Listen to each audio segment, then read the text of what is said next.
ਵਿਸਾਖੀ ਮੇਲੇ ਦਾ ਆਖਰੀ ਦਿਹਾੜ ਸਿੱਖ ਯਾਤਰੀਆਂ ਦੀ ਵੱਡੀ ਤਾਦਾਦ ਵਿੱਚ ਗੁਰਦੁਆਰਾ ਪੰਜਾ ਸਾਹਿਬ ਹਸਨ ਅਬਦਾਲ ਆਮਦ।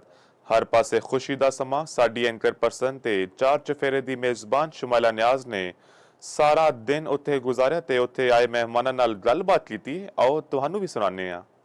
जी जिवें कि तुहानूं पता है कि इस टाइम मैं बिल्कुल भी अपने स्टूडियो में मौजूद नहीं हैगी। ऑब्वियसली एक कम से कम 6-7 के अंदर ट्रैवल करके मैं गुरुद्वारा पंजा साहब हसन अब्दाल आई हुई हाँ ये सारा प्रोग्राम कंडक्ट करने वास्ते। और सिखां दी बहुत वड्डी तादाद इत्थे मौजूद हैगी है। और नाल नाल पाकिस्तान दे विच जिहड़ा सिख मज़हब ताल्लुक रखने वाले लोग ने वो भी कसीर तादाद विच मौजूद ने। इहदे नाल नाल मैं अगर तुहानूं सिक्योरिटी के इंतजामात की अगर गल दसां तो सिक्योरिटी के बड़े बेहतरीन इंतजामात किए गए हैं और लंगर खाने का बेहतरीन जो ना वो इंतजाम किया गया है। और गुरुद्वारे की जी तजीनो आराइश है वो भी बड़ी खूबसूरती गल की गई है। ये मैं एक चीज़ होर रिपोर्ट करती जावां कि जोड़े इत्थे मेरे पिछे तुसीं अगर देख सको कि लड़कियां जिस तरह मूव करदियां पईयां बड़ियां सजियां सबरियां होईयां तैयार श्यार होईयां चूड़ियां छुड़ियां पाईयां होईयां उन्होंने झुमके झुमके पाए हुए हैं। यानी फुल जिहड़ा ये बैसाखी का मेला जिन्होंने कहते हैं जिन्होंने इंजॉय करते हैं उदा इंजॉय करते पे। मैं खैर तुहानूं ये भी दस देवां कि मैं बहुत सारे लोगों नाल इत्थे गलबात भी की है।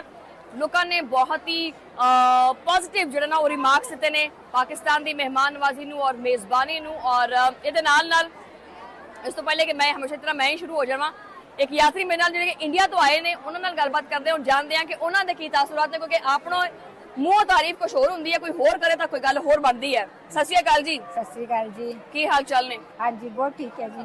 वधिया हो? हाँ जी बहुत मजा आ रहा है इत्थे आके? हाँ जी बहुत अच्छा। कितना लगे इत्थे गुरुद्वारे आके? बहुत ही अच्छा लग गया बहुत ही अच्छा लग बहुत ही अच्छा लग गया। कोई गिला शिकवा तो नहीं हैगा? नहीं नहीं नहीं। हुण की तैयारियां ने वैसे हुण इत्थों किथे मूव करना है? ਅਸੀਂ ਸਟਾਰਟਿੰਗ ਤੋਂ ਆਏ ਸੀ 10 ਤਾਰੀਖ ਨੂੰ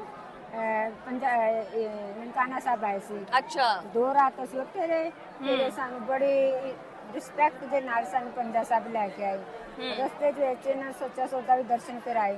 ਤੇ ਤੁਹਾਡੀ ਸਿਕਿਉਰਿਟੀ ਜਿਹੜੀ ਨਾ ਬਹੁਤ ਹੀ ਸਾਡੀ ਮਤਲਬ ਰਿਸਪੈਕਟ ਕਰਦੀ ਹੈ।